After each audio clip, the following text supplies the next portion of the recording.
I'm joined now by National Affairs Correspondent for The Nation, MSNBC analyst Joan Walsh, and Associate Professor of Political Science at Fordham, Christina Greer. Joan, I mention the truth because while lying to your own teammates doesn't excuse lying to anybody else, it does seem to suggest, according to the Post reporting, just how deep the problem goes for at least House Republicans. Yeah, they're lying to everyone, and it's not going to go well for them ultimately. I think the thing that we have to focus on here, Ari, is that this is not just Liz Cheney versus Elise Stefanik or Liz Cheney versus Trump, but it's really about, can the Republican Party accept people in their leadership who believe that the election was fought fairly and that Joe Biden won.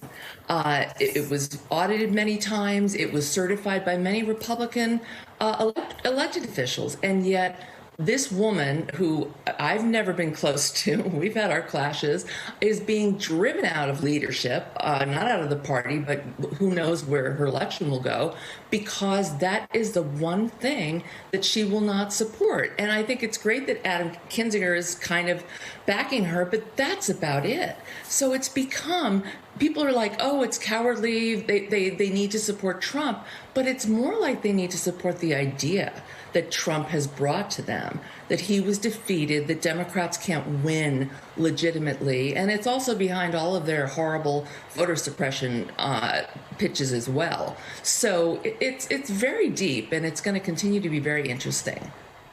Yeah, and I don't know if you know the saying, Christina, in Wyoming, they say, on policy and ideology, how red is Liz Cheney?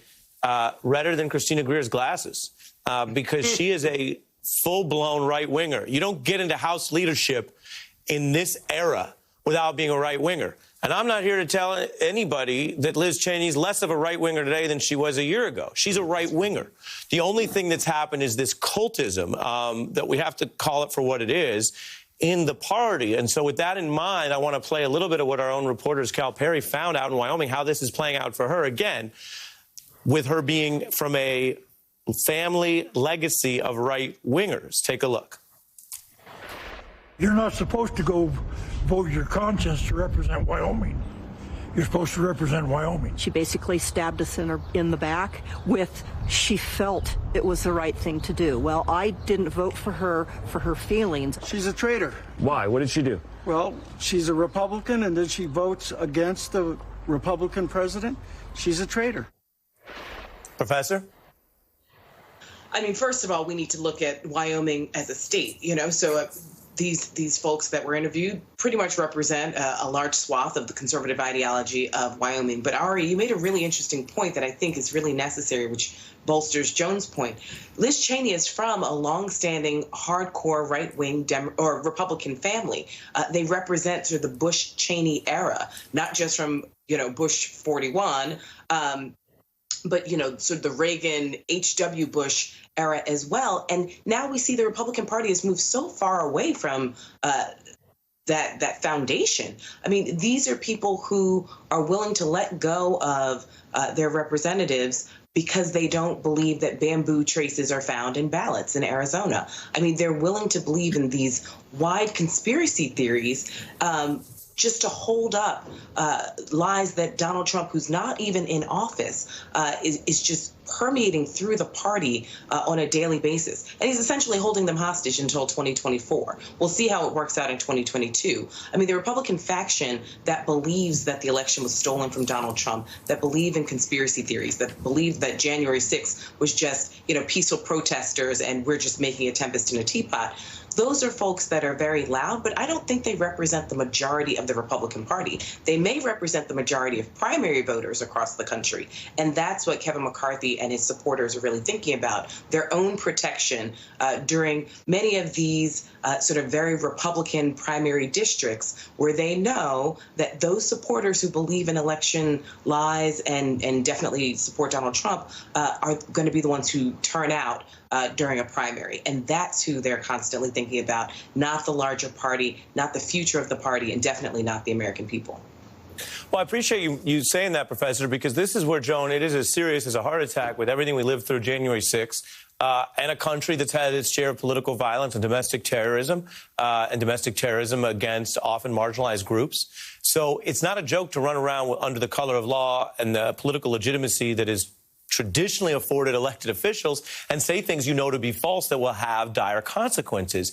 Congressman Kinzinger, who we just showed earlier, also being one of the few Republicans speaking out, he spoke about this because there is a culpability if what you are doing is knowingly false, and you really know that. And his view from inside the caucus is many of his colleagues, he believes, know better.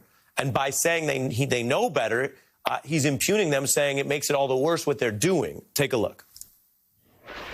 I truly, Emily, believe that maybe 10 of my fellow colleagues in the House believe that the election was stolen. Maybe 10. And I say that because I'm putting room in there for there are probably just some people that are not really all that, high IQ-ish on some things. So let's put those 10 aside, Joan, because sure. Again, in his formulation, let's put those 10 aside.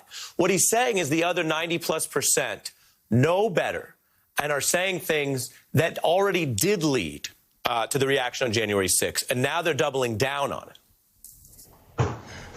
Well, that's why it's so divorced from politics and morality, Ari.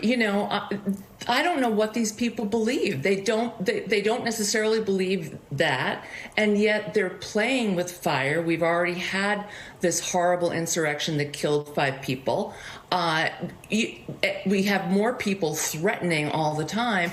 And when you go back and you look at Elise Stefanik, what kills me is, she was the personification back when Reince Priebus did that ridiculous autopsy after Mitt Romney lost, and we've got to be more moderate. We've got to attract women. We've got to attract immigrant people.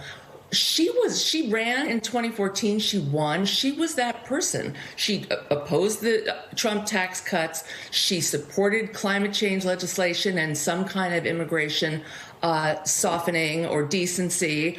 But all of a sudden, her district gets Trumpier, and she's moving toward Trump, and she's supporting this idea that the election was stolen, which in turn foments violence. And it's Liz Cheney who's holding the line on that. I mean, I would not have called this. This one was beyond my powers of prediction a couple years ago, I gotta say.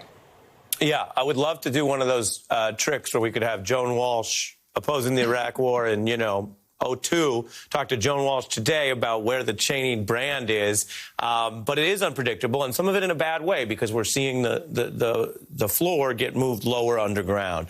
I would go on with this, but I got Neil Kottshell waiting in the wings as promised for the big Giuliani developments. So I'm going to thank Joan and Christina. Everyone, stay with us right now because we're not taking a break. We're going right into this update on the Giuliani probe. Feds scouring his phones. They, of course, raided his